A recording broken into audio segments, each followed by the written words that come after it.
beginning of knowledge, but fools despise wisdom and instruction. Welcome, friends. I am your host, Zen Garcia. This is Momentary Zen on Revolution Radio. I thank all of you for joining us in live broadcast. It's always a great honor and a pleasure to be here and to share time and introspection with you on all the very interesting topics and inquiries and esoteric knowledge that we go into. This evening will be a follow up on a show that I did a couple of weeks ago where I covered in second hour the Chronicles of Longinus. And I know that many of you have been wanting me to finish this particular manuscript.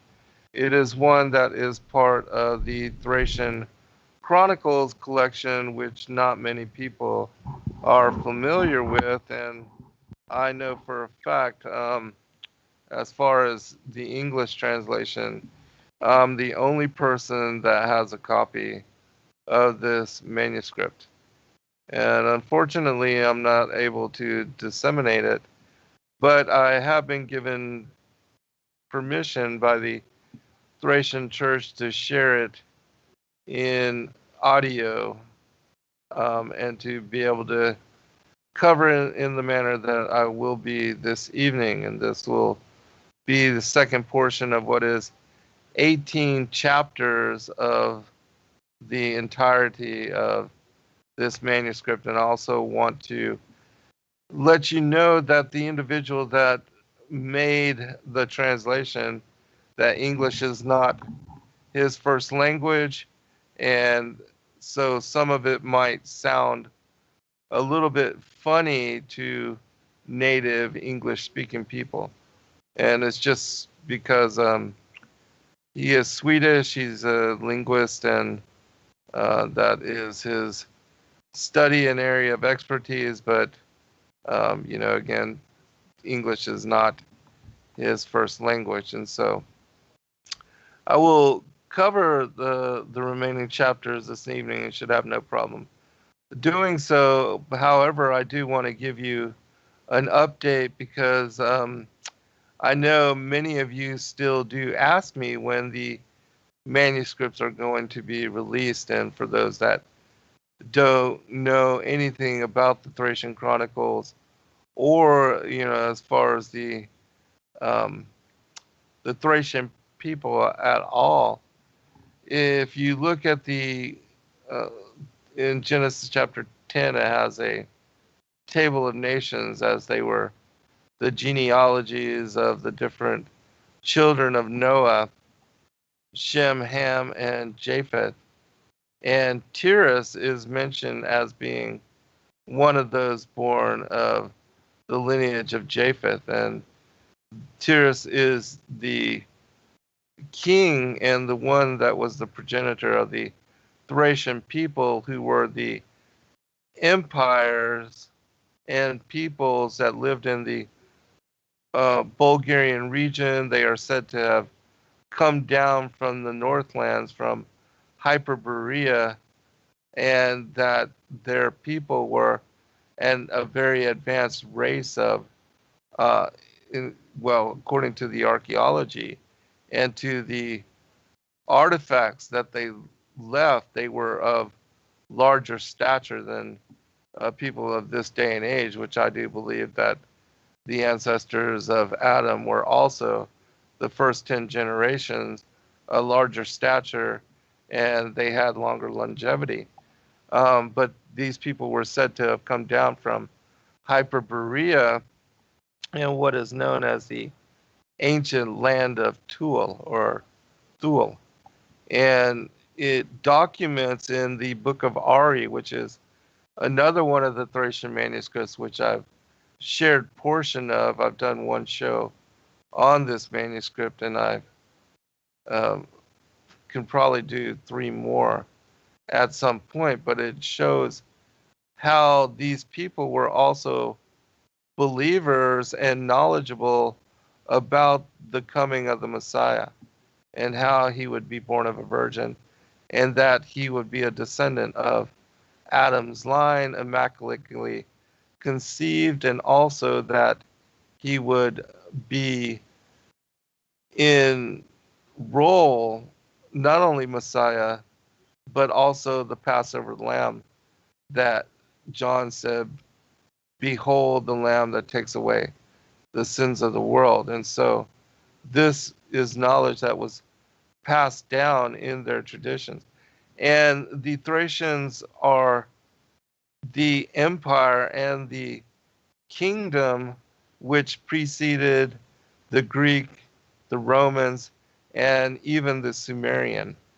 And their writing is what the Egyptian hieroglyphic system is, now as far as the pictographic language, but that the Thracian script was different and was more brushstroke or um, without the all the pictures, but that it was more of a base layer, which if you read the book The Thracian Script Decoded, Dr. Guide and his brother Savetin, who is a bishop of the Thracian church, they cover how it was that they were able to decrypt the language and to make what is now the material and the legends, the mythology of the Thracian people. And their writing, which before this decryption, the scientists and historians all believed it to be just artistic and without meaning.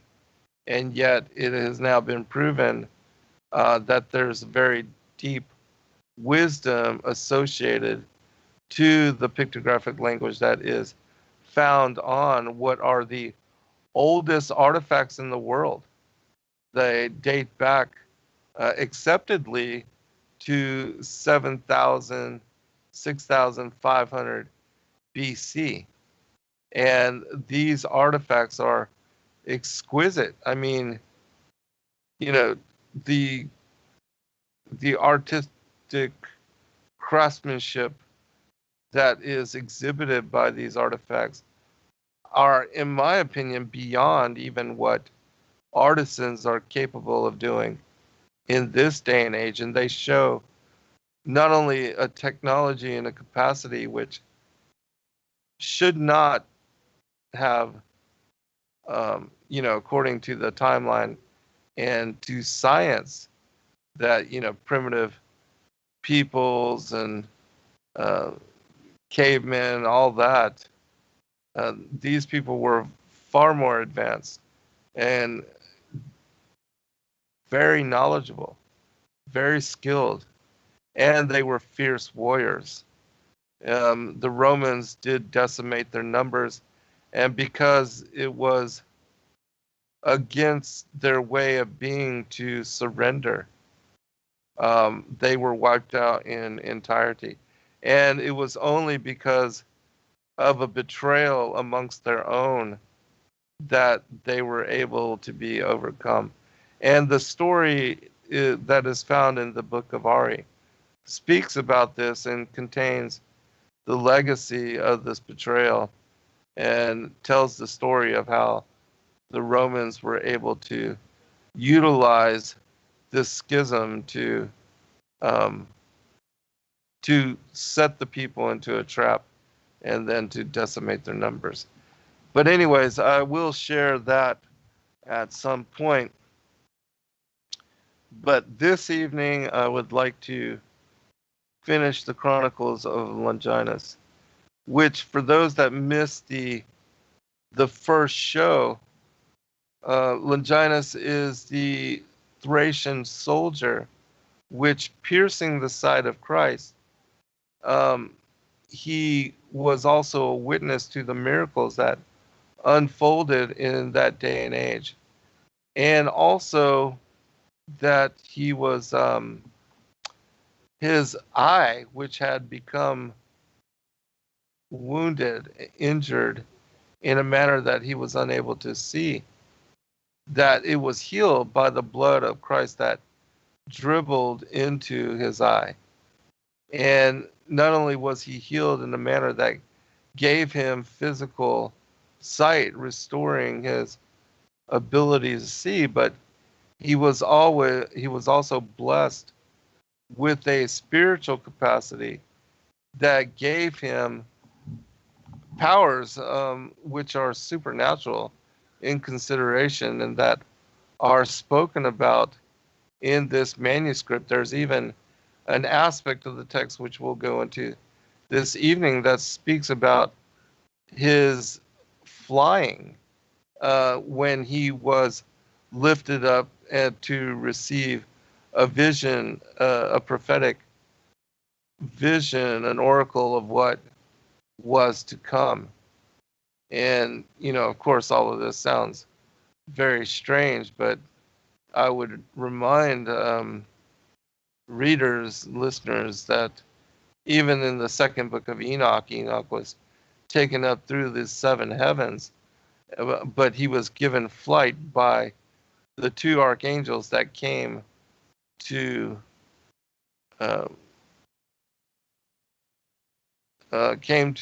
receive him and to take him before the Most High and to fulfill that mission of retrieving him so that he could be brought before the Most High and given the role of witness.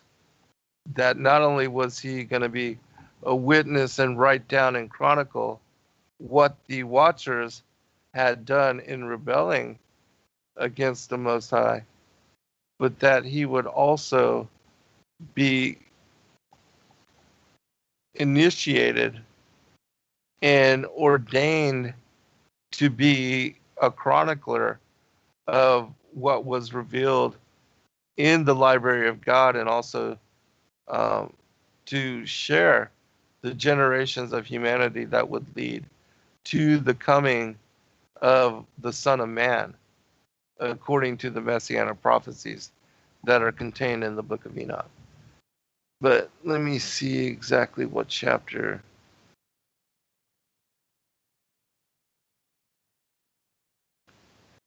Okay, we made it to chapter 6. And so I'm thinking that in 2 hours we should be able to get through the rest of the 12 chapters of this manuscript. So, verse 41.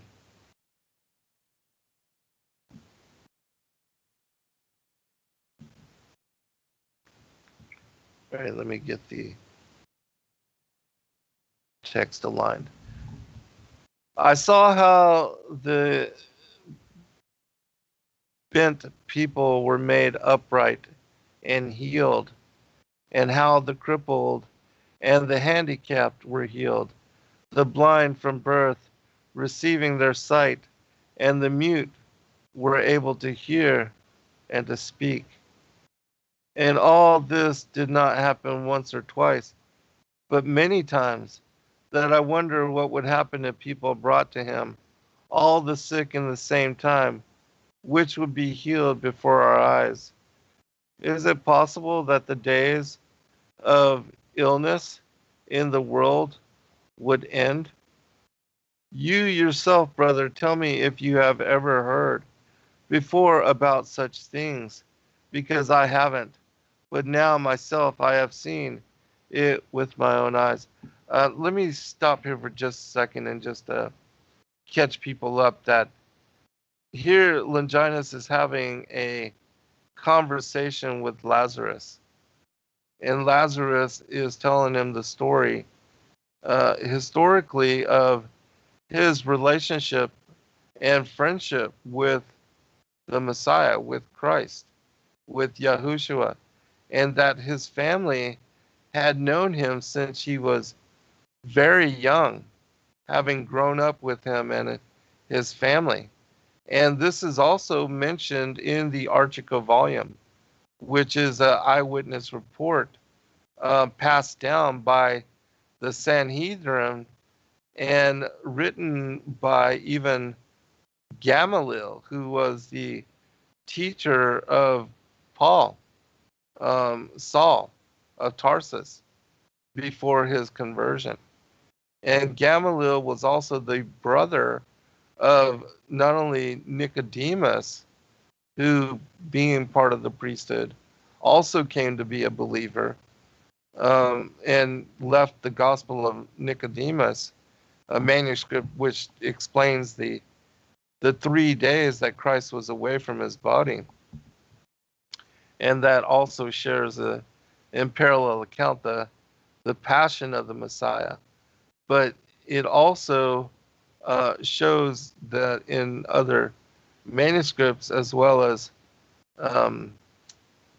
some of the extra biblical manuscripts, that Gamaliel and Nicodemus were also brothers with Joseph of Arimathea, and that this is the reason why Joseph asked Nicodemus to accompany him when they were going to dress the body of Yahushua for burial, in the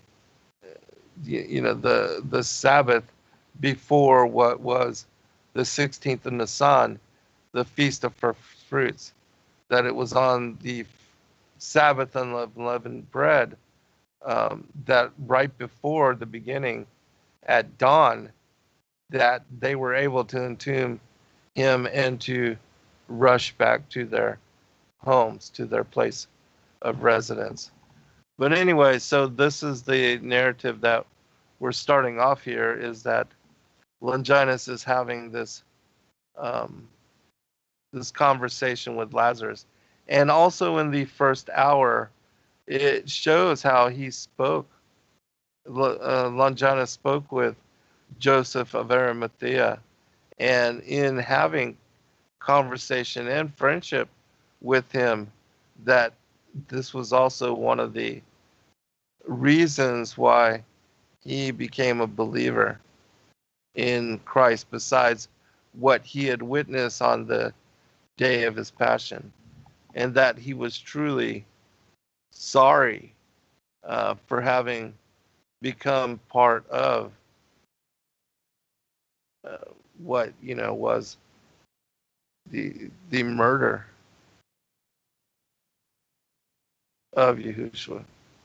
All right, so continue. Tell me, if Isus is not God or the Son of God, then who is he? Not even Moses, Elijah, Elisha, or whoever from the prophets could perform such great miracles. Well, since Isus is more powerful and greater than the prophets, then who is he, if you can explain it? Chapter 7. I responded like a concerned brother. Look, Maria, I have also heard that people speak of these miracles. I accepted that parts of what people say might be true. I personally did not witness these miracles, therefore I cannot confirm it or reject it.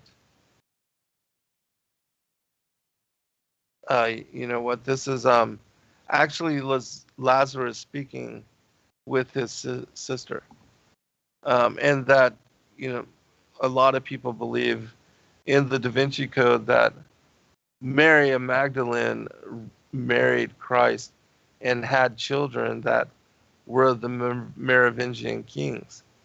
But not only does this manuscript refute that, it affirms that Yeshua's role was one of a spiritual nature and not one of a physical nature, and that he did not live like the rest of humanity, and that he had come to marry and have children to pass on a heritage, but that he came to redeem humanity, to overcome death, to ascend, and to show us the way, that he is the way, the truth, and the life. And so these things, as I said, are affirmed by this manuscript as well.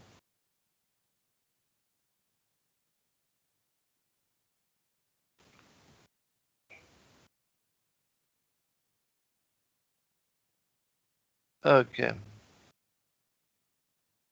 But didn't the prophets do similar things before?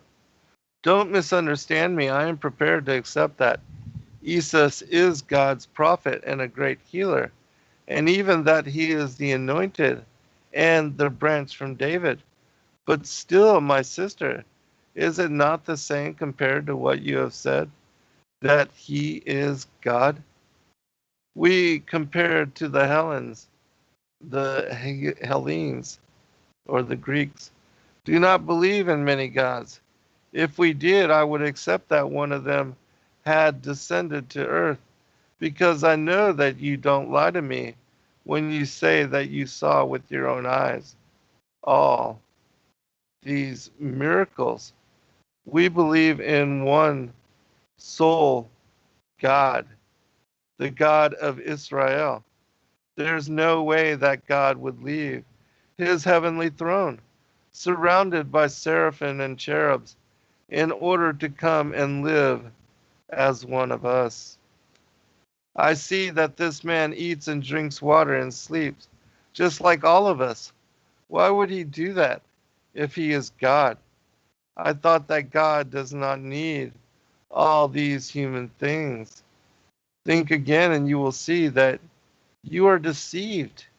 He is a prophet, yes, but is he God? No. Lazarus. Does God listen to sinners? No. Does he listen to liars? Of course not. Then how do you explain what the teacher has said to some of us who are his closest followers? That God is his Father and that he dwells within him. Because he did say that, he said that the Son cannot do anything without his Father who is inside him. He said, I and my Father are one and the same. If he lied to us, then he must be a sinner, and God would not listen to him, and no miracle would ever happen. But God is with him and confirms every word which comes from his mouth. What does it mean, do you think? Well, it means that he is the Son of God. And since the offspring from the horse is a horse, then the offspring from God is a God. As much as that I can tell you, even if I am just an ordinary girl, like father, like son, this is enough for me to know for sure that Jesus is the Son of God. Do you have some proof against it? Apparently, I didn't have explanation against this logic. Besides that,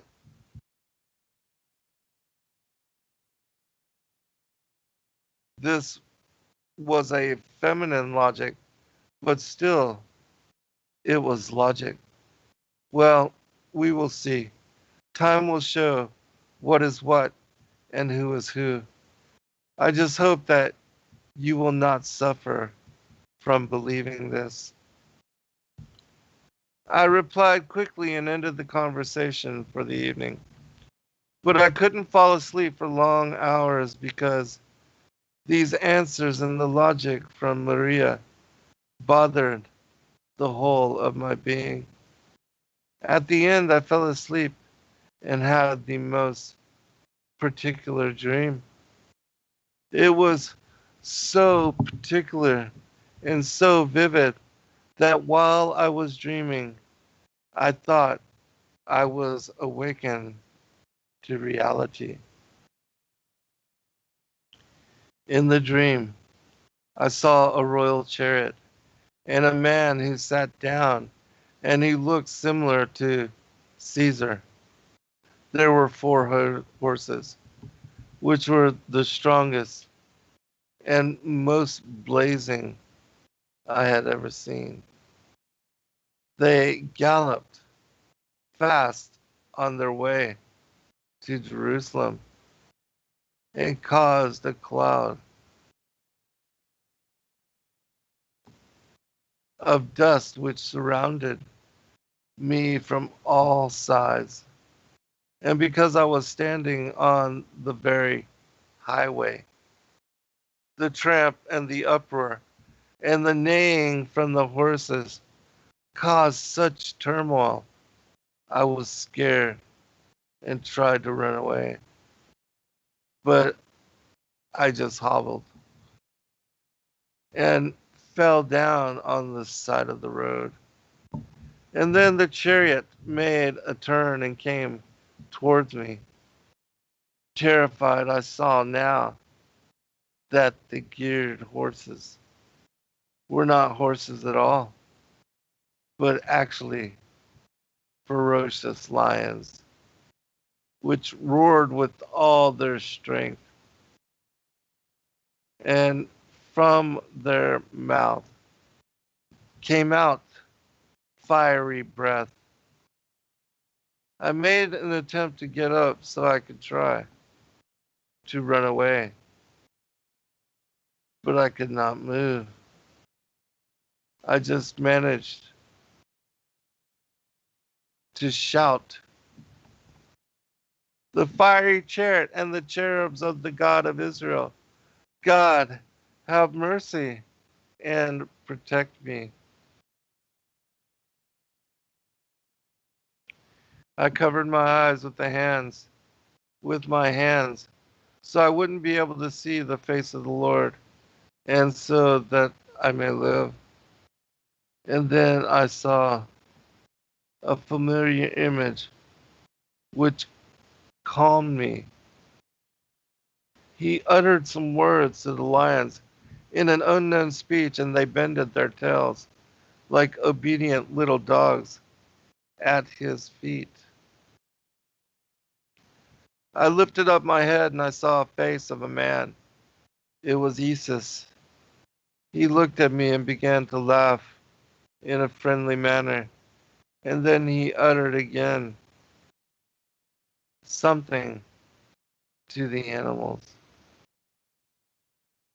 For some reason, I saw now clearly that these animals were oxen, bulls, and not lions.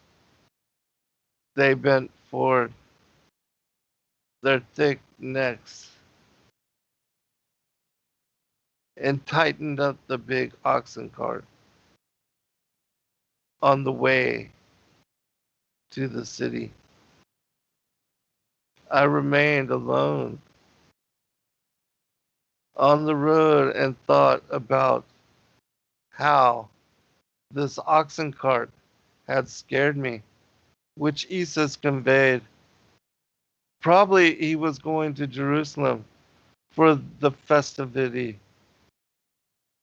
I was wondering to whom belonged this little cart. I didn't think that the owner was a plowman or a sower. First, he looked like a kingly man.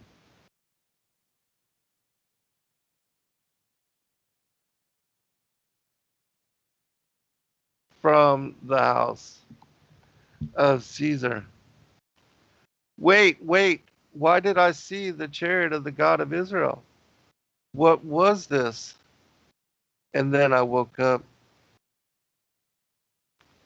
I assumed that it was improbable for a man to dream things like this, but I said to myself, after all, this Isis is a remarkable man. I can bet that when he sat there in the chariot, he looked like a god. But see, here I am, and alive. A man cannot see God's face and stay alive, even in a dream. And then I remembered Maria's words.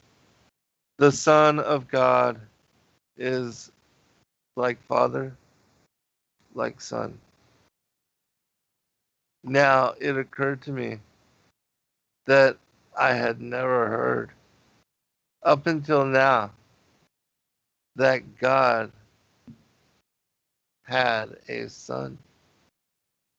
If he had a son, then which was born and from what woman? I also remembered what Isis himself had said. Your sister knows me better than to think that God the Father sent me to look for a wife, and I have much more important work to do than worrying about Rome and Caesar. No wonder I saw him in the Caesar's chariot. He has something in common with Caesar, but I also saw him in the chariot of God. So Maria is certainly right when she said that Isis had something in common with God, that he was not an ordinary man. I couldn't chase it out of my consciousness. This dream means something, but what? I would be aware of it sooner or later.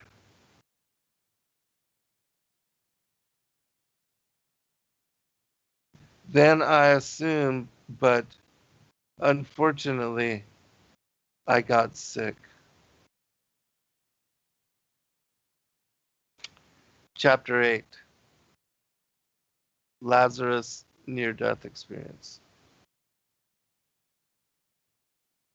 I wasn't just sick, but very sick. I had to lay in bed and couldn't lift up my head. So horrible was it. Maria and Martha called for a doctor who gave me some herb to drink, but it didn't help. Then they called for Jesus, for he for sure could cure me. But he and his disciples were far away, and so I didn't live long enough to see him. I couldn't bear it anymore. To see myself from the sides, how I lay down on the bed and groaning.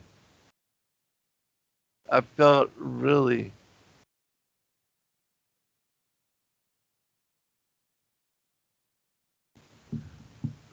terrible. And when I was fading away, I saw myself how I left and entered again the room.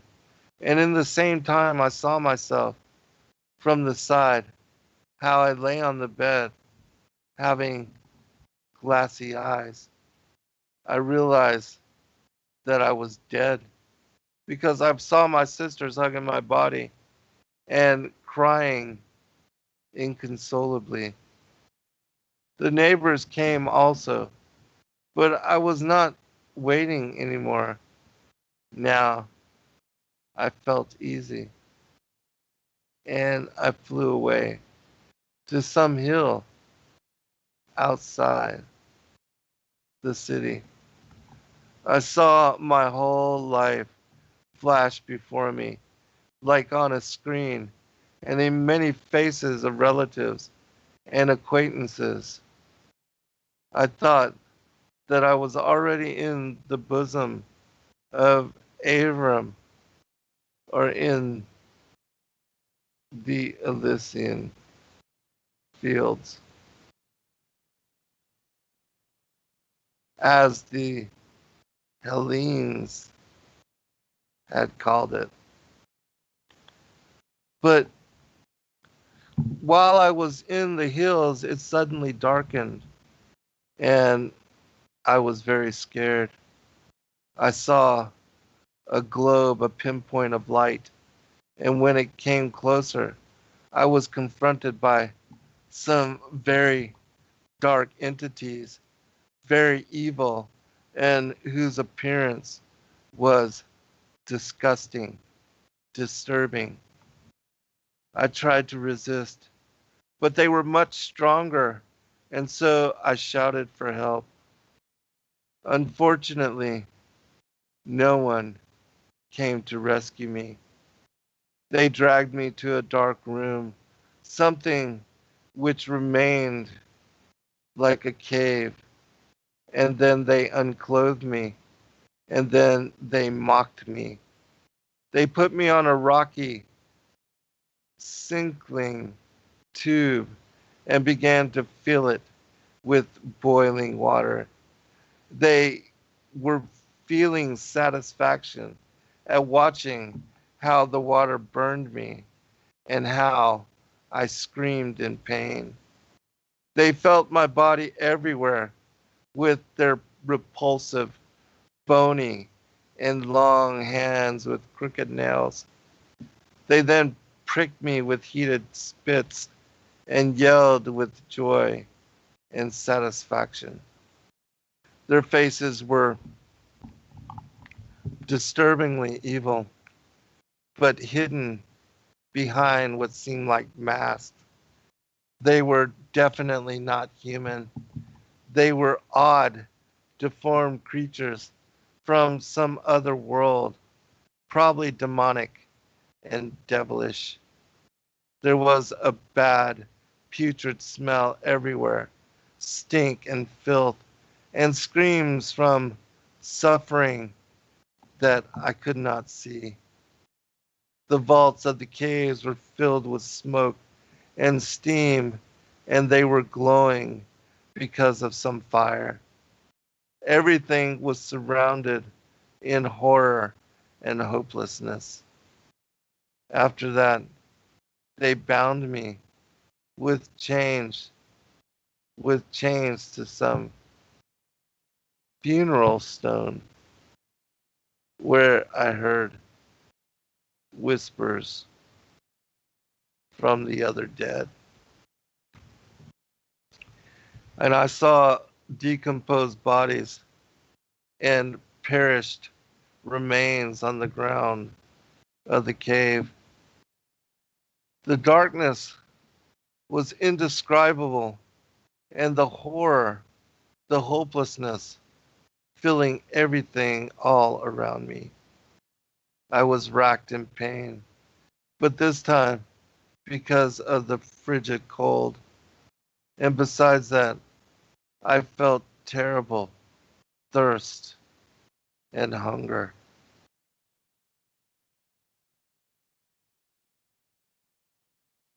Anew, the same tormentors grabbed and inflicted on me again the disgusting smell.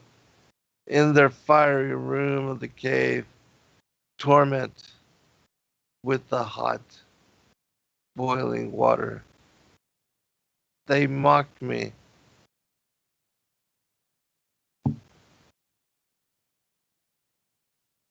Again and again, but this time in a more disgusting manner, which I cannot describe because I'm ashamed. After that, they bound me again with chains in the dark and the cold, where dwells terror and hopelessness. The dead bodies were decomposing and groaning with terror and fear by going through this eternal death. And now I was sure that this place was hell, where the souls of the dead can never leave. There was no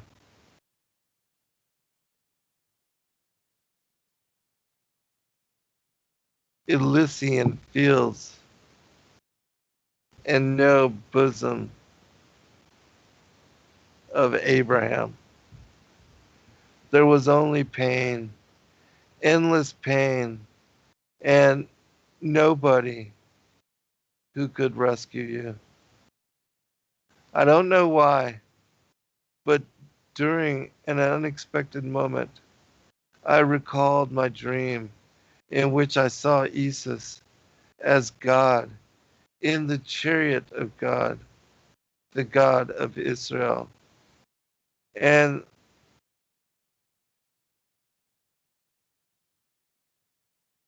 the strong lions which rushed on with victorious roars. If he could just come here with that chariot, with those cherub beings, and tear apart my tormentors. Oh, how I would give everything if this could happen. Only he takes me out from this horrible place. Only he could take me out from this horrible place. And when I prayed secretly in my heart for this to happen, I heard then a tremendous rumble in the womb of the earth. The vaults of the cave began to shake, and the huge columns of stone collapsing.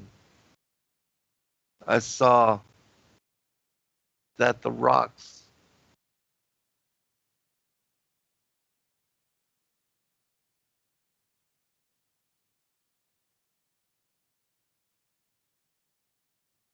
that the rocks of the vaulted dome were supported by huge human-like colossuses of stone, which began to move, and they groaned with fear and pain as if something was tormenting them. Groaning,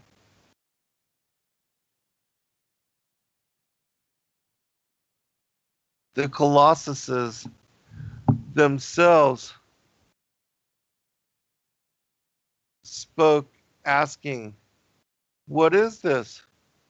Who is disturbing our kingdom?" Suddenly, I heard in quite a powerful voice, as if it came from many tubes, which uttering only one word, a word which was tearing down the walls of this underground kingdom. The name Isis began to ring out over and over. And then it strengthened, and the vibration of the echo ringed so tangibly in all the underground vaults that it awakened the hope in the depth of all the human souls. The faces of the stone colossus got crocked and their backs twisted. They distorted in agony, were fearful and pained in outcry. Their armpits dumped down in pieces, and the stone columns fell down one after another. Hell was shaking and demolishing. And then I saw a bright image making entrance, fiery and glorious, glowing like the sun at its peak. A huge colossus of light and power, an image of goodness, warmth, and what could only feel like salvation. The shadows took to flight, shouting, God the Son is coming. The chains dropped down instantly.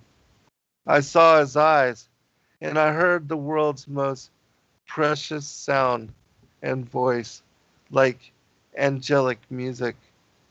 He said, Lazarus, come forth. And after he reached his hand towards me, he caught me with his steady right hand. In the blink of an eye, he pulled me out of the darkness into the world of light.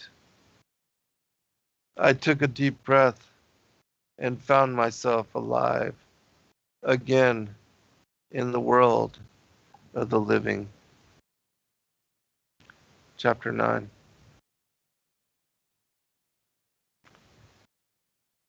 They were hugging and kissing me, and I found myself hugging and kissing them back.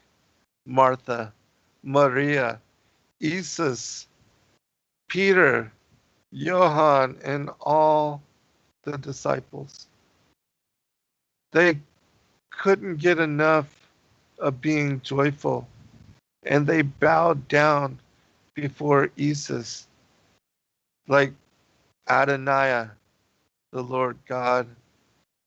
They told me that I was buried in the grave for 3 days. Then they gave me something to eat and to drink. And after I consumed a little bit, they put me to sleep. I slept many days long, and when I woke up, I started my life all over again. Now I knew who Jesus was, and I thanked him, not like to a man, but like to God. I wanted to always to be near him. I walked with him almost everywhere.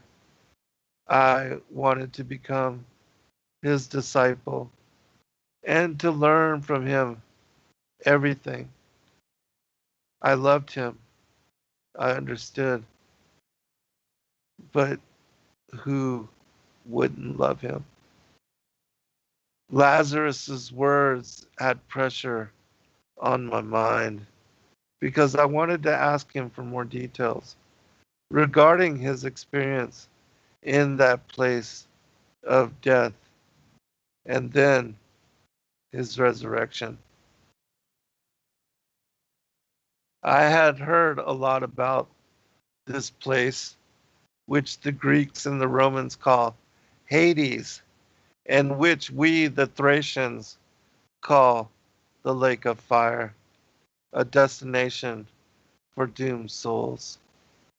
But something inside me said not to interrupt Lazarus, and therefore I continued to swallow and to lean upon every word that he said.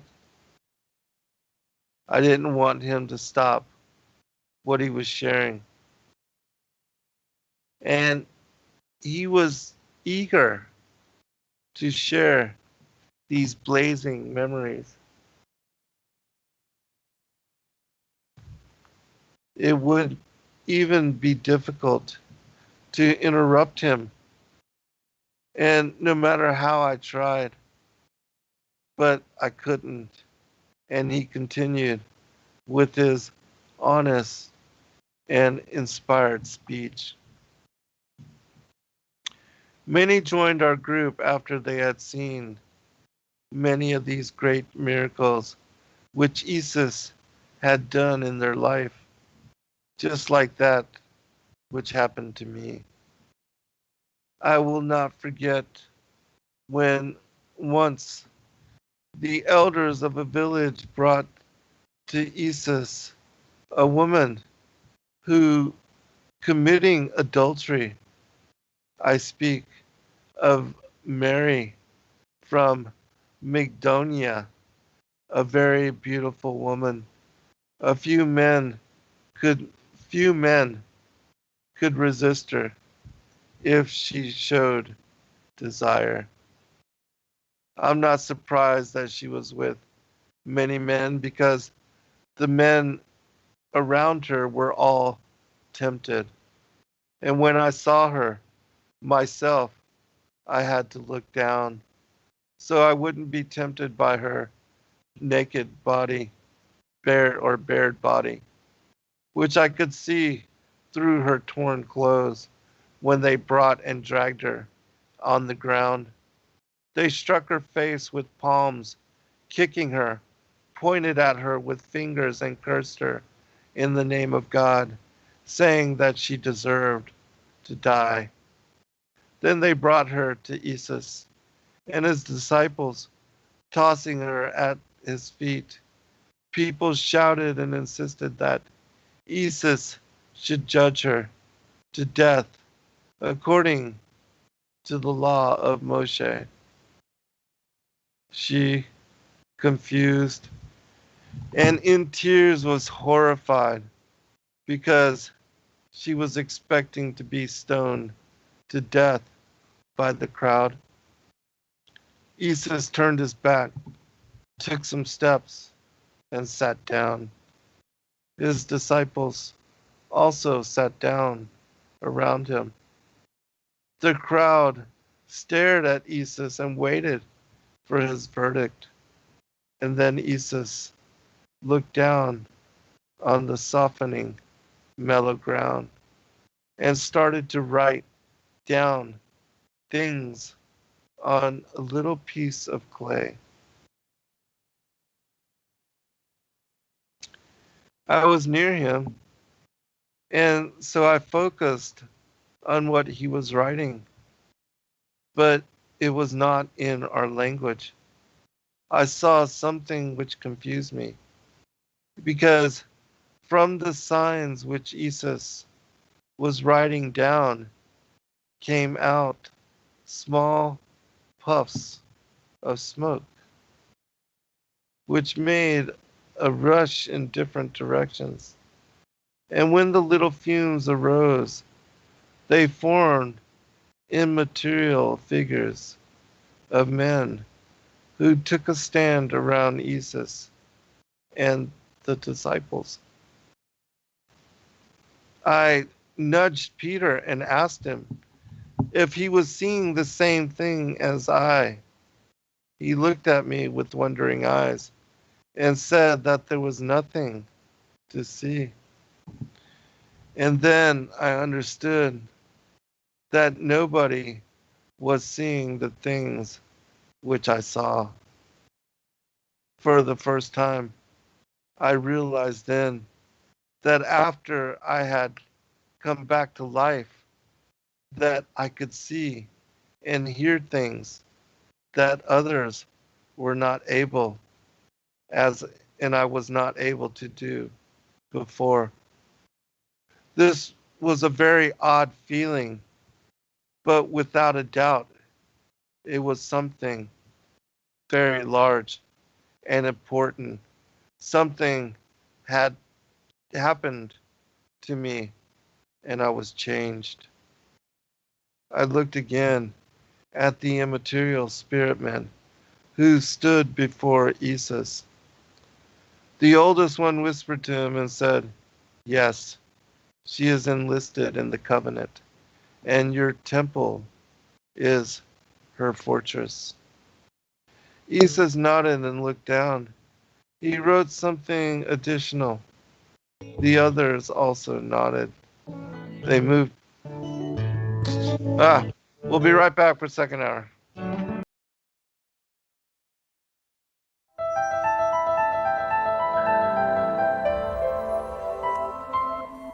As a bookstore for truth seekers, it's our goal to make ancient manuscripts which were once held captive by secretive institutions available for public consideration. In our generation, where wisdom has increased as Daniel the prophet foretold, we have access to many of the testimonies our early church brethren were persecuted for preserving. After being hidden for centuries, these manuscripts have been leaked from various sources throughout the earth, and it's our goal to gather these sources into printable form to make available for all who seek the ancient way. If you're looking to deepen your studies of the biblical narrative, find these ancient manuscripts and more at sacredwordpublishing.com.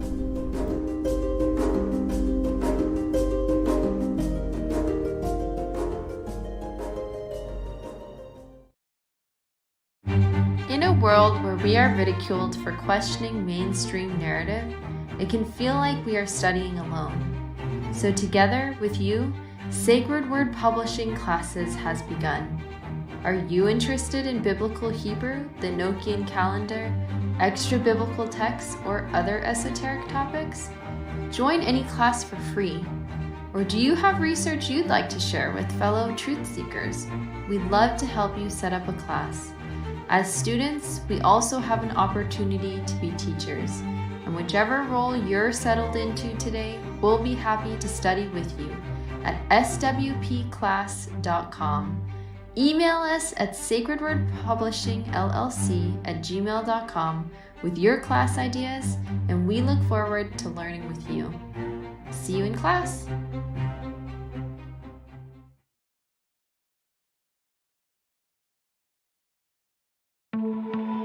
With commerce being monopolized by major corporations, we feel a responsibility to return to handmade goods and to support individuals in the community.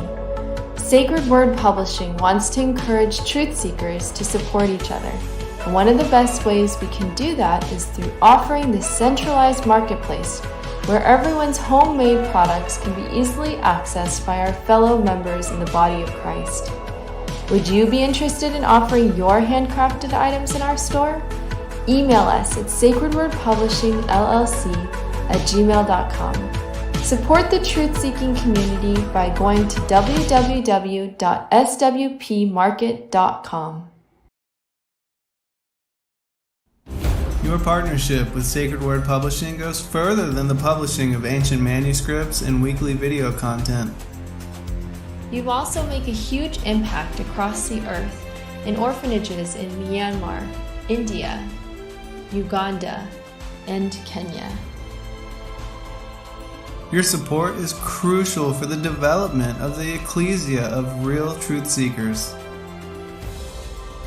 We thank you for joining us in hosting Secrets Revealed, Momentary Zen, the Digital Readers Club, Ask Me Anything series, and other shows that have helped lead so many to the truth of salvation. To become even more involved, please visit patreon.com/sacredwordpublishing, where you can partake in exclusive, interactive, patron-only content and help us continue shining the light of love in this darkened world.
All right.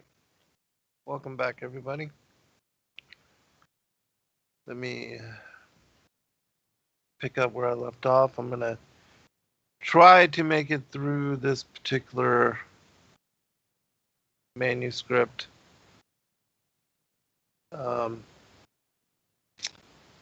I had actually meant to check out the chat room. Give me 1 second. Let me open it real quick.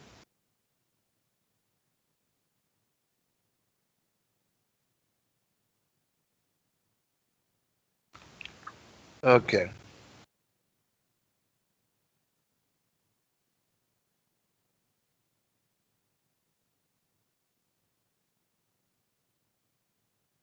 All right, we're going to continue.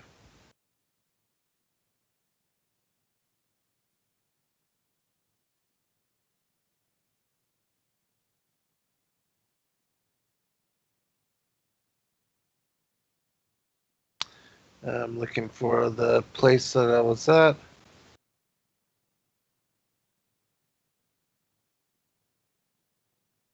Okay.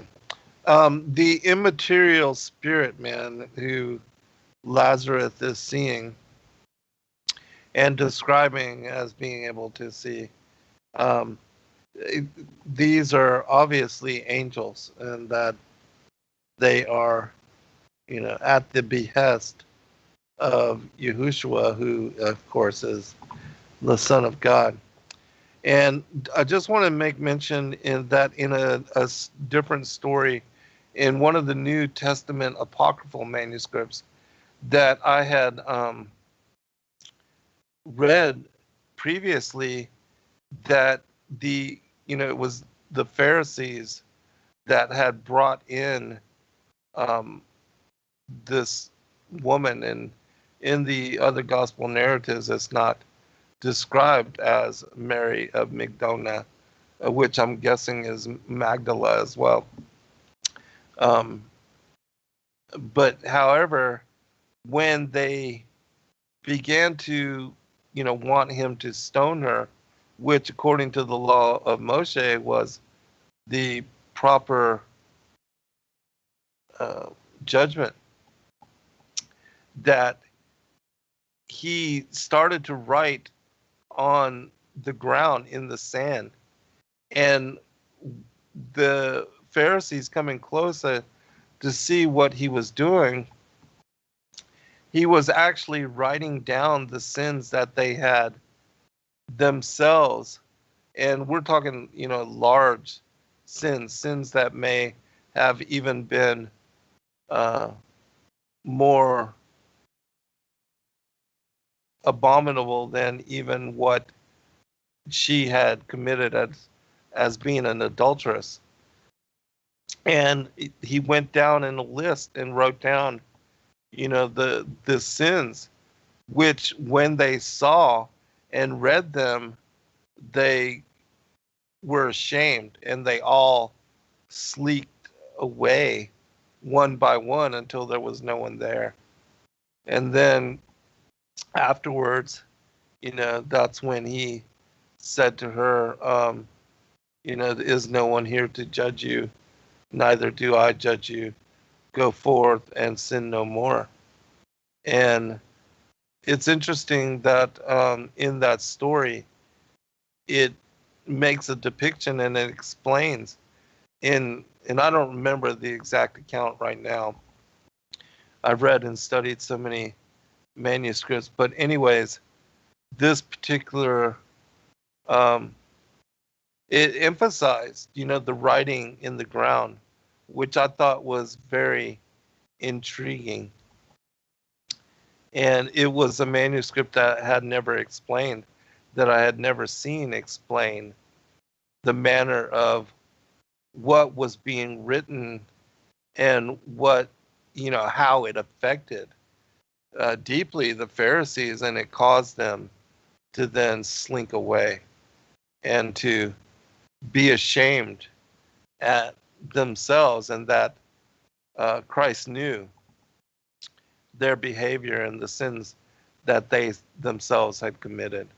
And so I just thought that I would share that since we're at this part of the story in this particular manuscript. All right, continuing. Isis nodded and looked down. He wrote something additional. The others also nodded. They moved away and took a stand one by one behind everybody who was against the woman.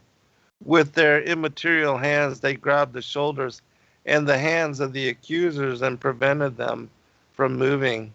And then Isis kept an eye on the elders and said to them, "He who is without sin may cast the first stone at this woman." The faces of the accusers bent, relaxed, and dispersed one by one, because the immaterial men were leading them to their homes. And when the crowd disappeared, the Lord said to the woman, "Is there anybody who accuses you, woman?" She replied, "I see nobody." And Isis said to her again, "I don't accuse you either because of the covenant, but go forth, sin no more." And after what had been said, he showed her the little piece of the clay on which he was writing with his hands. And when she saw the clay, she started to cry, fell on her knees before his feet with raised hands, and kneeling like she was kneeling before some angel or God. And she said,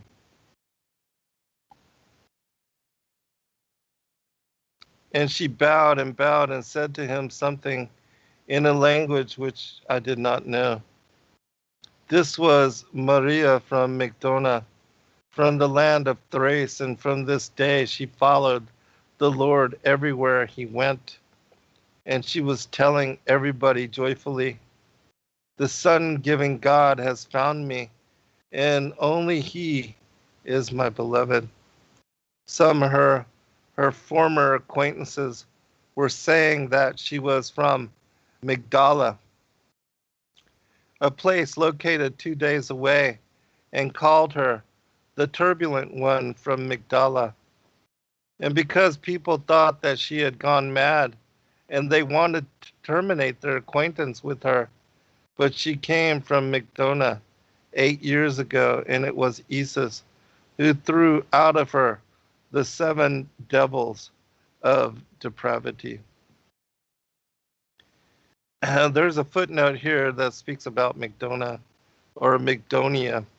It's a region in southwestern Thrace in the northern parts of Chalkidiki Peninsula near the present-day Salonika Bay at the lower stream of the river Axios towards the Dorian Lake. Maria from Mygdona is also associated with Maria Magdalena, who was supposedly from Magdala, a city on the southwest coast of the Sea of Galilee. All right. There's more, but I'm not going to read all of it. It's quite lengthy. Also, one of the great things about my friend who does these translations is he incorporates numerous footnotes. I mean, there's so many footnotes that it equals in length the chapters of each of the manuscripts. I mean, each one of the chapters of this manuscript. So, all right, but there's no way I could make it through reading all of that. So, continuing, chapter 10. I, Longinus, also knew Maria from Mygdona. She was my compatriot and the most beautiful woman. Therefore, she was most preferable of fornicators among the hundreds of Roman soldiers. She was kind, of an influential lady of pleasure, and because everybody talked joyfully about their love experiences with her, me myself had experienced one unforgettable night with Maria. I couldn't believe that she would have abandoned her profitable profession, but yet I was not surprised that Isis had such great influence on her, a powerful man who even in his death could heal my eye.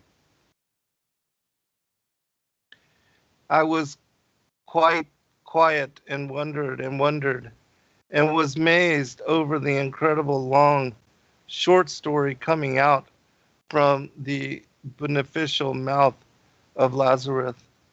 And when we returned home, Isis looked in my eyes and said to me, "Remember what you have seen, but do not tell anybody about it, not before the Son of God has been glorified." But I did not intend to tell anybody because I didn't want them to be considered, I didn't want them to consider me crazy or damaged by my stay in the grave. You know, in those times, there were many people who were possessed in Galilee. One day, Jesus gave a task to all of his disciples to divide up into groups, 2 by 2 or or 3, and to go out to the villages in order to uncover the possessed and to cast out demons, devils, and to tell later about the results when they returned home after 3 days. I was in the same group as a brother in faith, Peter, and another brother in faith, Bartholomew. And when we walked towards the Galilean lake, the Sea of Galilee, we had already seen on our way a man at the cliffside who was completely naked. When he saw us, he started to run towards us, and when he came close, he began to scream maliciously. He spat on us and staggering and intimidatingly his head, he beat himself on the chest with his fists. He was dirty and smelled horribly. His hair was densely sticky, falling down over his ugly and bearded face. His nails were long and crushed, and his teeth were bent and yellow.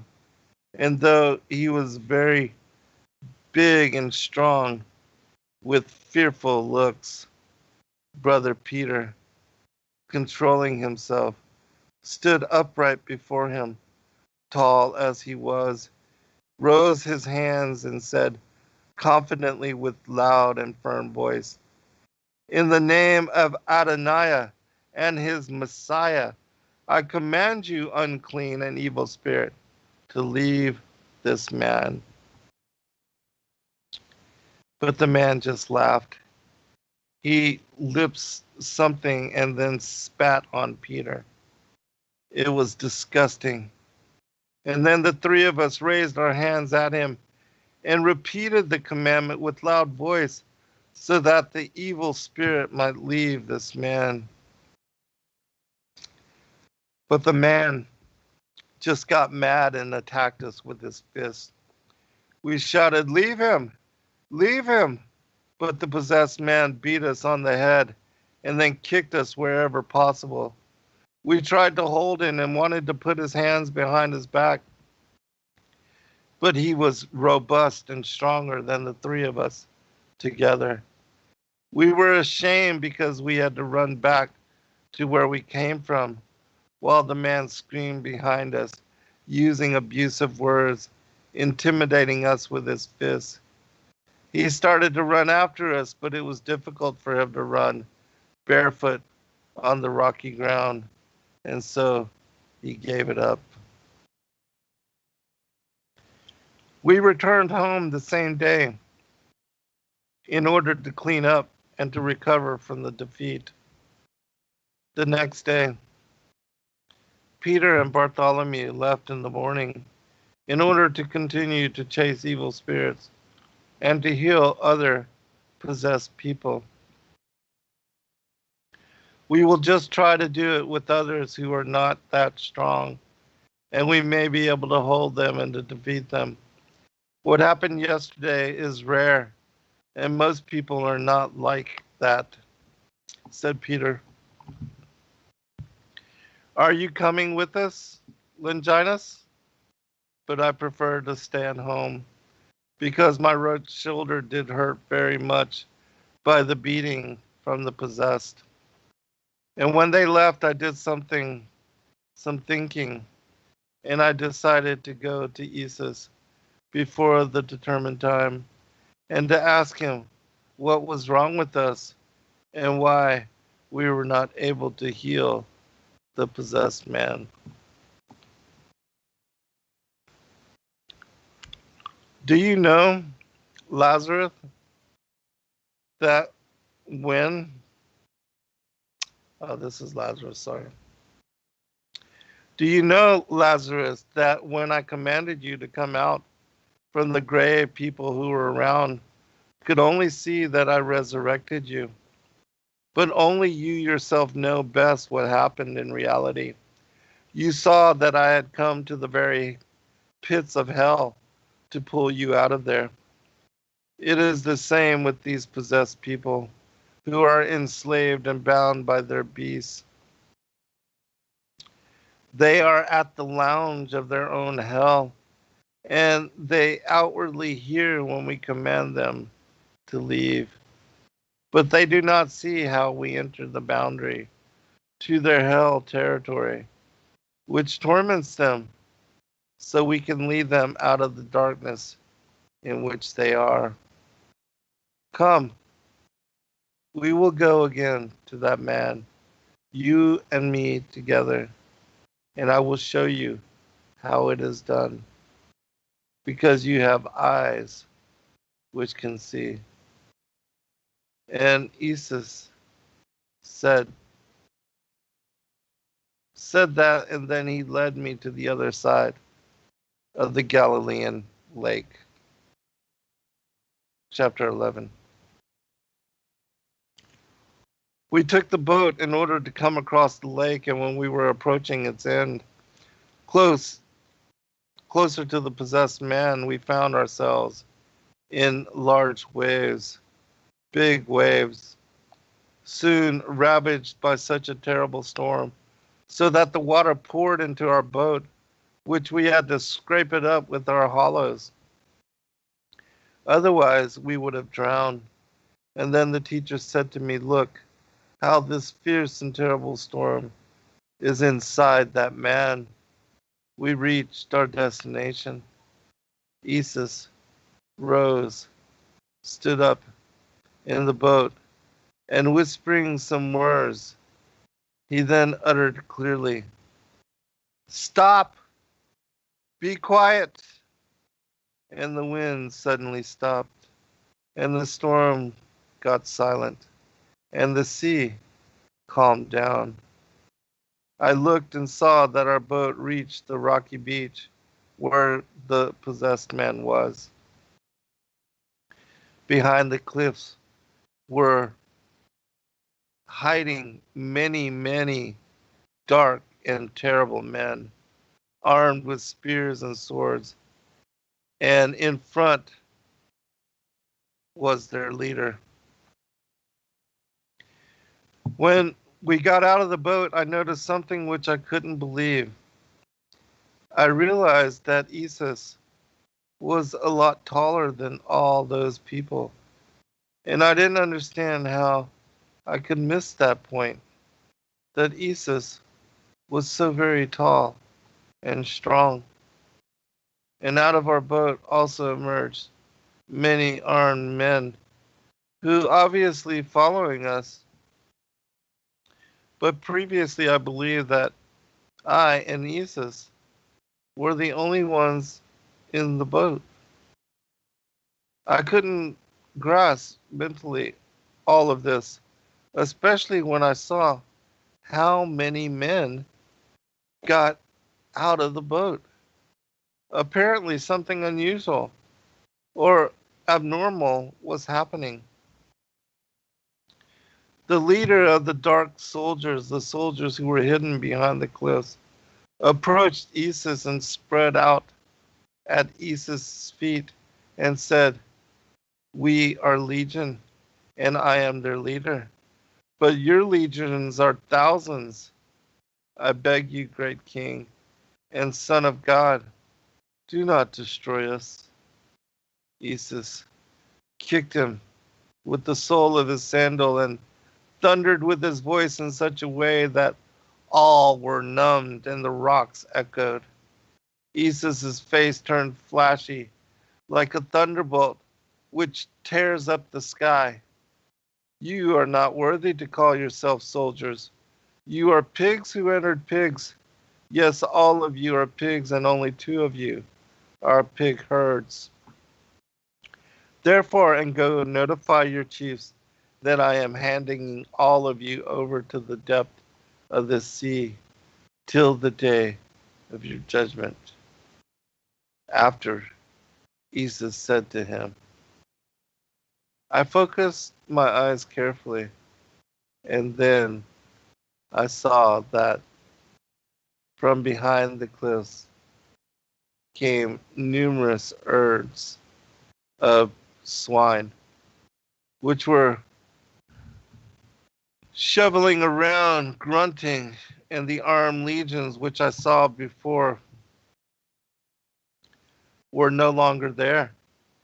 The herds of the pigs rushed headlong into the waters and were all drowned.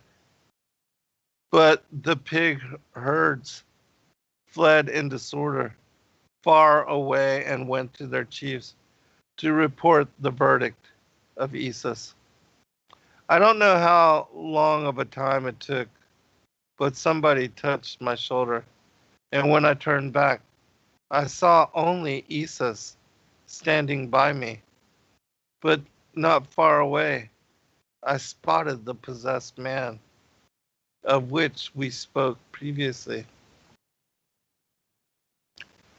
He sat down calmly on a rock and was normal and clothed.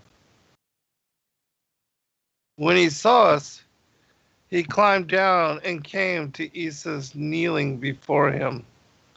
He thanked him, kissed his feet, and asked him if he could join us.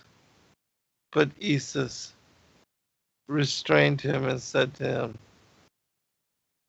that it would be better if he went home to his family and told everybody what good God had done for him. Afterwards, the man bowed down and then went home to tell everyone about the miracle done by Esus. We returned home with the boat on the other side of the Galilean lake. I told Maria and Martha about everything that had happened, but they couldn't believe me when I said that Esus had turned the legions into pigs.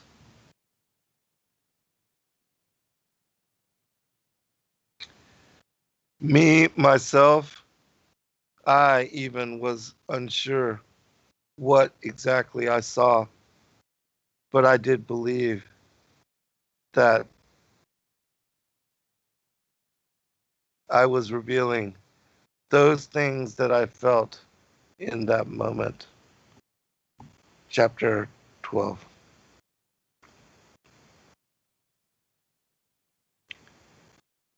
Right away it came to my mind what would happen to me, Longinus, who 100 years old, if I was one of those misfortunate legionnaires which Esus turned into pigs.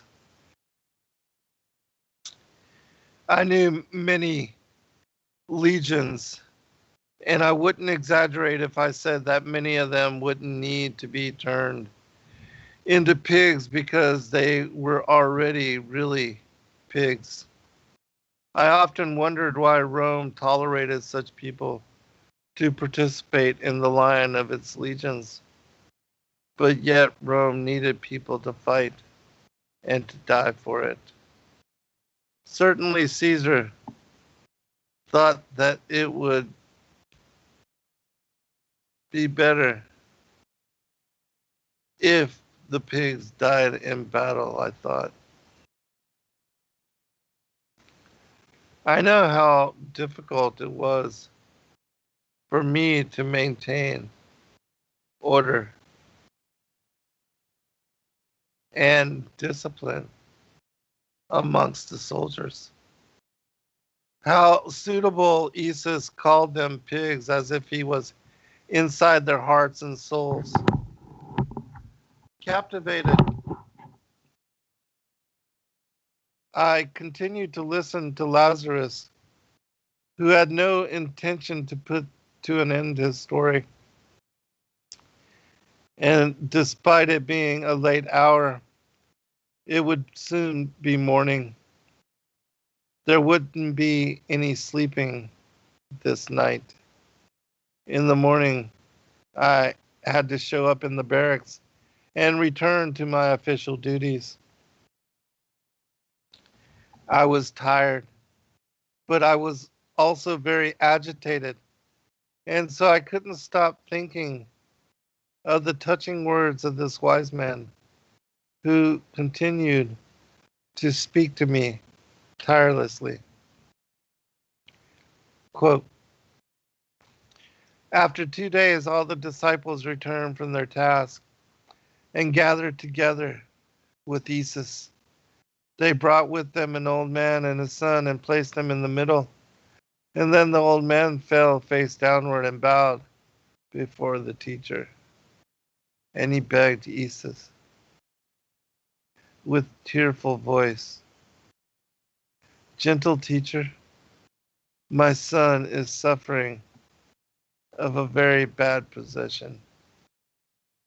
The bad spirit had thrown him into fire and into water and is trying to kill my son in any possible way that he can. Your disciples tried to help him in any way that they could, but they couldn't free him. I beg you to help him as you helped others. Heal him so my life might again have meaning. And Peter confirmed what the old man said, that all they tried to chase out the spirit, but couldn't.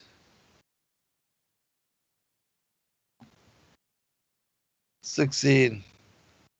Why, God? Why didn't we succeed? Why don't we succeed very often? Because your faith is weak. And this kind of thing needs fasting and praying. And after Isis looked in my eyes, he approached the young man and said, if any one of you had so little faith as a mustard core, you would be able to say to this mountain, who art thou, O great mountain? Before Zerubbabel, thou shalt become a plain. Rise up, move from there, and throw yourself in the sea. Unclean spirit, leave him. I was convinced that not one of us understood what exactly Isis was saying and why he said that. Though I saw with my opened eyes the mountain in the soul of this young man, and I comprehended that this was the image of a very strong demon, which was dwelling inside this man, so strong and powerful and firm like a mountain. I saw and heard Isis. He recognized the demon and called it by its name, and how Isis commanded it to leave and to throw itself into the sea.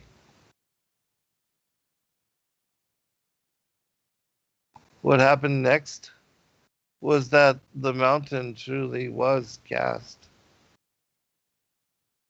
out into the sea like a big, heavy stone.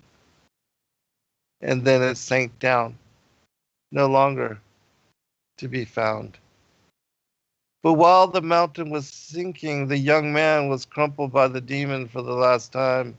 Nobody perceived this but me. After this day, the young man returned to normal, and he followed Isis. He became one of the 70 disciples.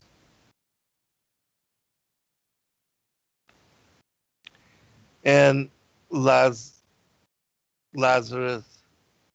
was a good teller. I would listen to him much longer that evening, but the sun was appearing at the horizon, and I had to return to my soldiers because my furlough was ending. I said goodbye to everyone from the house of Joseph, and we agreed to meet again during the first possible opportunity because I was hungry and thirsty for more, which concerned Isis and his life. I didn't know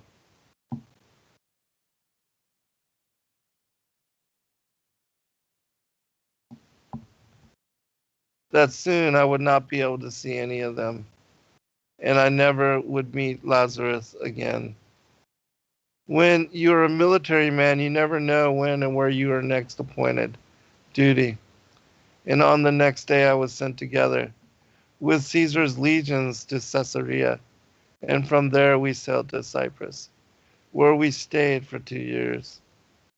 And after that, we were called to Italy to back her up. And so God's plan for my life was obviously quite different from my own. At the very end, I met some true and godly men with whom I wanted to be and to converse with. But God did not allow this. I couldn't blame him because what in common did I have with God's faithful disciples? I, who killed their God. At the time, I still believed that God would and had rejected me.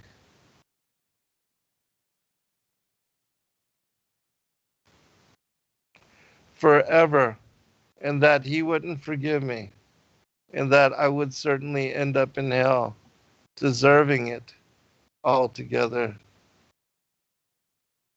Chapter 13. But destiny was kind to me, and it seemed that God didn't wish my destruction.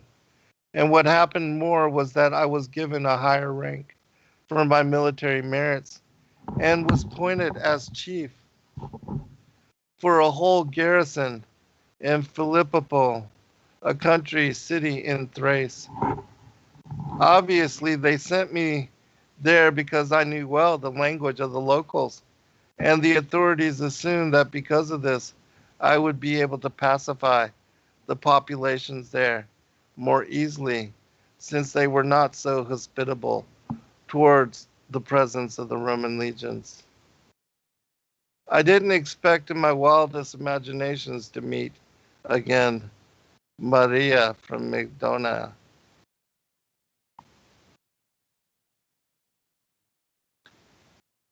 Mary Magdalene in the English language.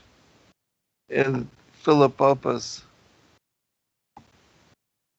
she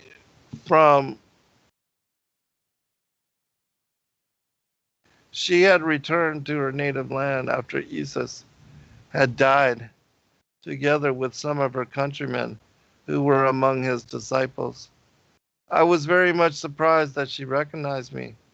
She invited me to her home, where she lived together with some of her friends.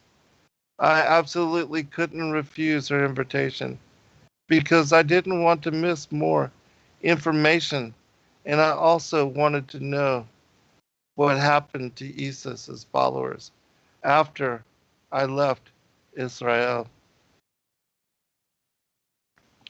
Maria was completely a different person. She was still beautiful, as if the lost years didn't affect her, but her charisma was different, from that which I remembered of the debauched night which I spent with her. She was radiant and shining as if she was cleansed, and I couldn't believe that this was the same lady of pleasure who once amazed all men with her seductive skills. She was calm and filled within her peace. You couldn't see anything which in her gestures would be considered seductive, but instead one witnessed for her a pure, benevolent, sisterly concern.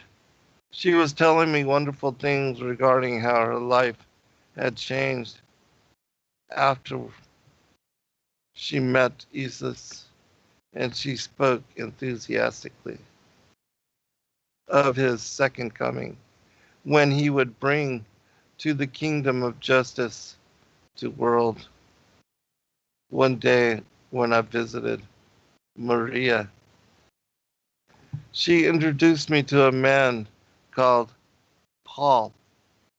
He was very knowledgeable and a literate man who was a follower of Jesus and who was also called the Apostle.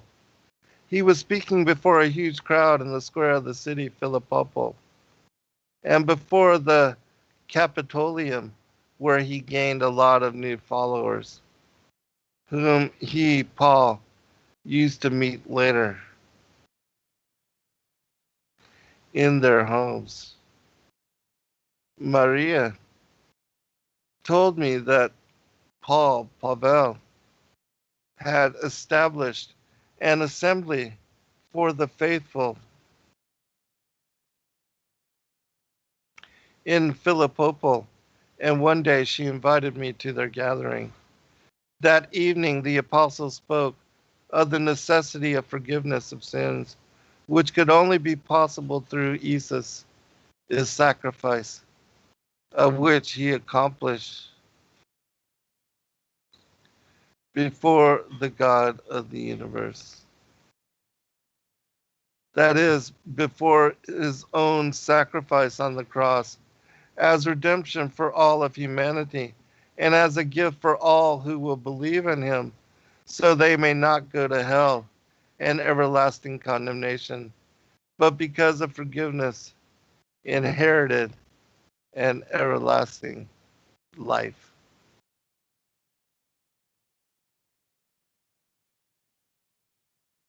Maria was standing beside me and whispered to my ear, "It was this way the Son of God forgave me, the fornicator, and gave me eternal life. He can do the same for you." I couldn't see any logic in her words, because even if she was a beautiful fornicator whom a man would understand or to forgive her easily, me myself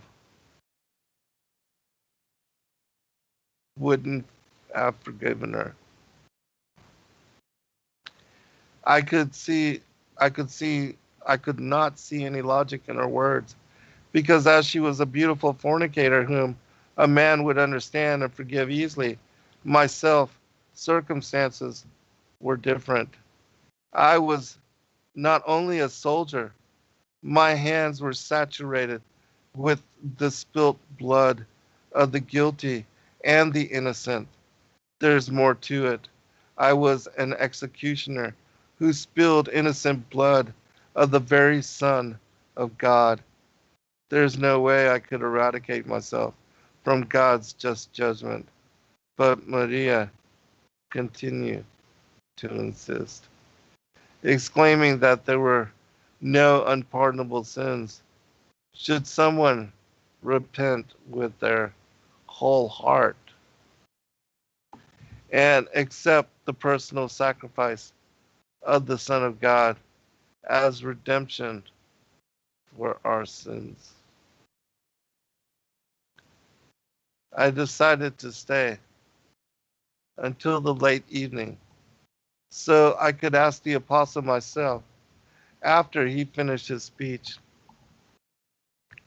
It was very late when people started to disperse, but I couldn't leave and miss the opportunity to speak to the apostle, especially when Maria was close to him and promised to acquaint me with Paul. From this point, everything went fast because I forgot things in my half awakened state. Certainly, I was exhausted by the 2 days, including this long night's march, which prevented me from getting any sleep. But I remembered the apostle's authoritative words when he raised me to my feet, and I bowed to kiss his feet, filled with tears and begging God for mercy and forgiveness. Brother Longinus, God has forgiven and made you his child. See now, the Holy Spirit will descend over you, and the prayer of the Almighty will enlighten you. After that, Paul lay his 2 hands on my head and began to pray in an unknown language, and I staggered and had the feeling that I would lose my consciousness, something which I experienced before and after heavy and bloody battles. Something like a fire went through my whole body. I wanted to say something, but my tongue was entangled, and I started to list something indiscernible, as if I couldn't remember Roman language, nor that of my own native Thracian tongue. I could only grasp isolated words from my ancient Thracian speech, words which I heard expressed by only the Thracian priests.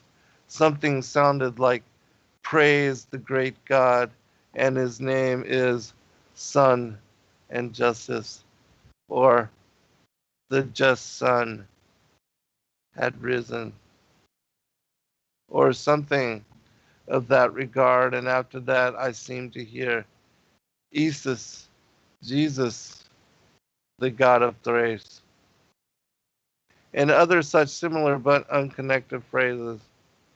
So, for more than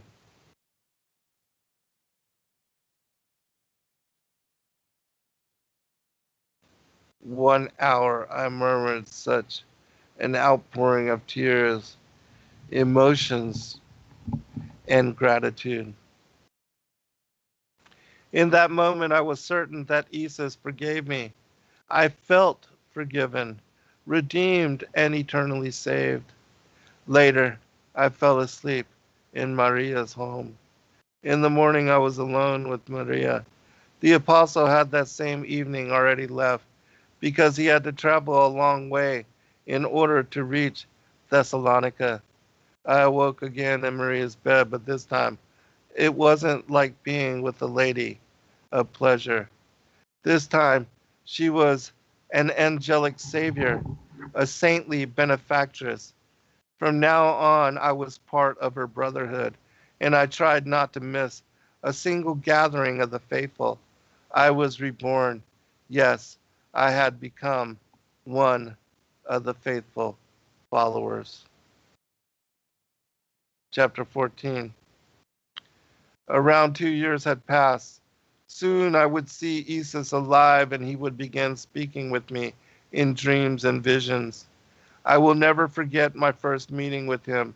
Despite that I was one of his followers, I didn't yet make a distinction between heavenly and earthly things, even though I followed God and kept the commandments according to his word.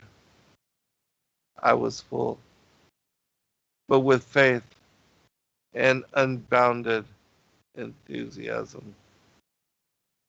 For me, God was everywhere.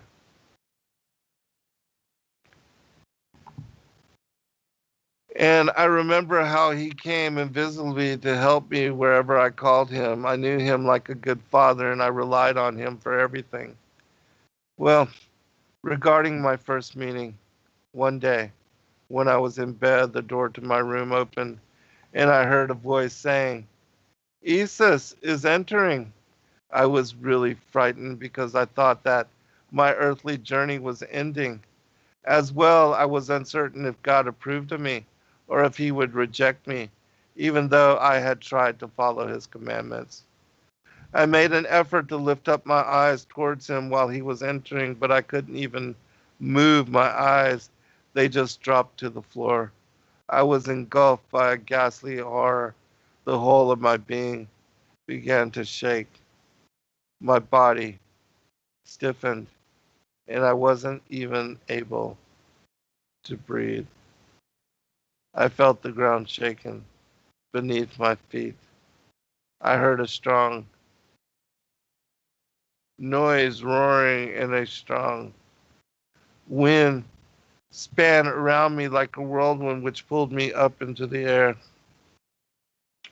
I was just able to whisper and beg for mercy because if God didn't leave me in peace, I would die in any moment. And so I was pulled up by the whirlwind higher and higher, and I had the feeling that this was God's Spirit. I tried as much as I could to look around, and I saw that I was lifted above the clouds of heaven. And then I saw stars around me. The force pushed me with dizzying speed among the starry heaps, and I couldn't believe that I would ever return home. And I saw a huge throne which flew among the stars and which was coming closer. On the throne sat somebody who was extremely terrifying, powerful, and seemingly famous. I couldn't look at him in his face, nor could I examine how he looked, because I felt that in his presence, everything in my body would collapse and melt down. I recognized this somebody as the same being whom I saw before me hanging upon the cross.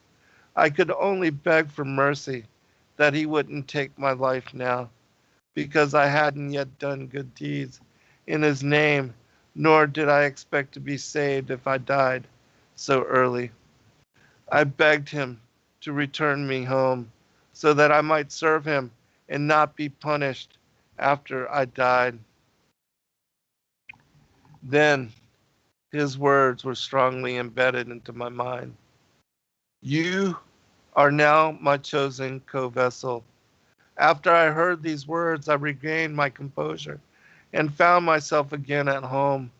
Since that remarkable day, which I will never forget, my life started to change in a way that brought me closer to the god Isis, and my encounters with him were more frequent, especially during my worldly probation and worldly problems. During these encounters with his spirit, many things did repeat in similar way, and through them I learned to discern when I studied his word. Usually, my being caught up in the spirit did not begin through my own desire.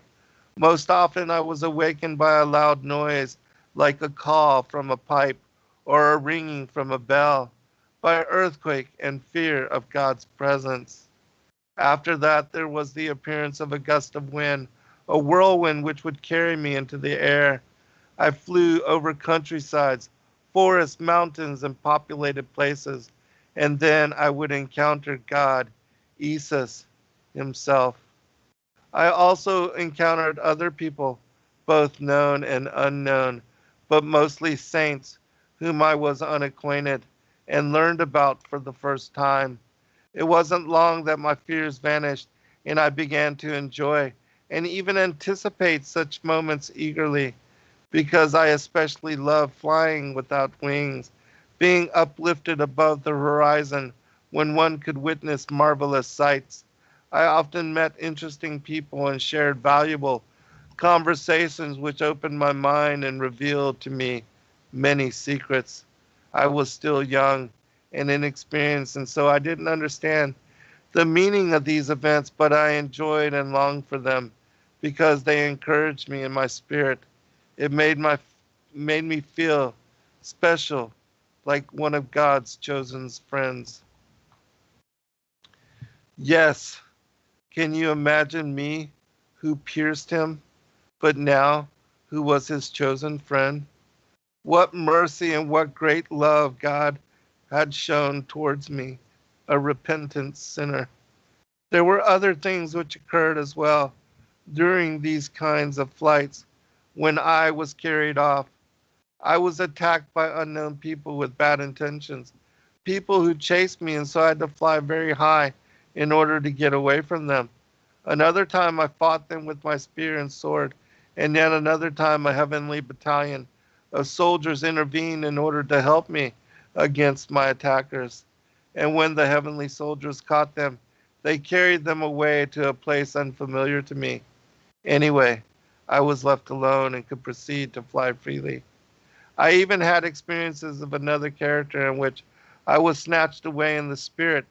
This time I didn't fly, or I couldn't fly, but I walked normally like we do on the earth, and I felt how the soles of my feet touched the ground like in reality, unlike ordinary and normal dreams, if you will.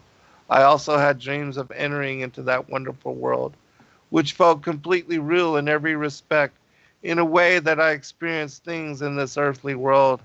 In some occasions, I was hungry and ate food and drank liquids in that other world, and I remembered that there were fruits with superior taste. I can say with certainty that there were also chariots without horses, chariots which could fly, and many other perfect things, which gave the impression as if they were from the future. Some of the things which I saw there and which I experienced occurred later in a determined resemblance on our earth and the world we know. Other things were not of literal character, but served a purpose for my implementation in my own life. We're going to have to stop here. This is chapter 15. I only have 3 more chapters remaining. I'm probably not going to do another show, but if you go to our channel, Zen Garcia on YouTube or Endeavor Freedom, which will be changing to Sacred Word Publishing very soon, you will find that there are 3 shows on the Chronicle of Longinus, which I did previously a very long time ago, several years in fact. And in those 3 broadcasts, I read the entirety of this manuscript. And so you can go to that last one to hear the last 3 chapters of this manuscript being read. If I do another one upcoming sometime soon on the book of Ari, then I will consider reading these 3 chapters just to catch all of you up and to make sure that there are 2 full accountings of this ancient text available and out there for those of you that may have interest to listen to. I hope that you enjoyed the reading. I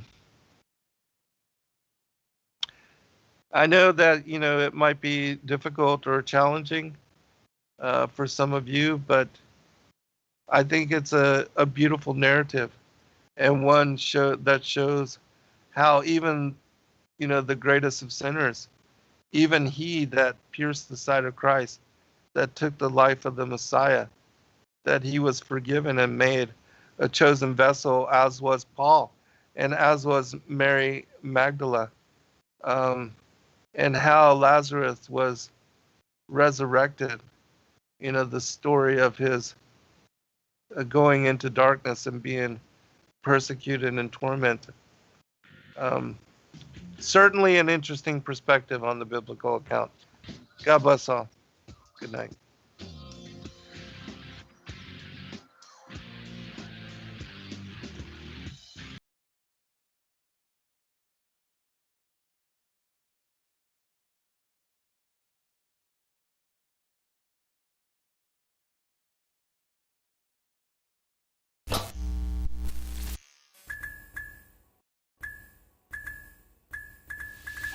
Thank you everybody for joining us for this video and this broadcast. We appreciate all of you and thank you for your patronage. Please do like and subscribe and share with your friends. God bless all of you in your seeking.